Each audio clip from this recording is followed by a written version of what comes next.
はい。ハンドルを切るとね、イオンが出るということで入庫です。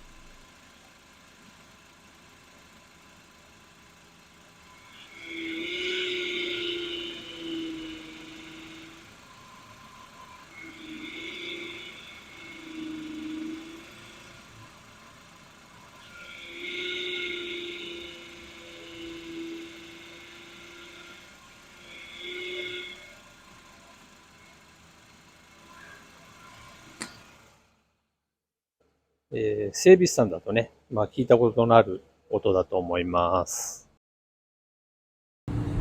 ポンプを外すのにね、まずオイルを抜きます。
はい、パワーステポンプはこれですね。ちょうど運転席側の足元あたり、ちょっと前側かな。これですね。はい、では交換します。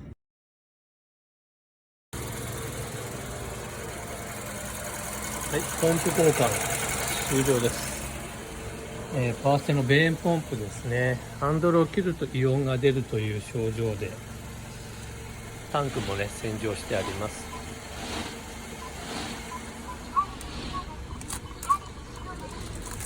なんかソナーが鳴ってますけど、これは別問題です。ね、イオン止まってます。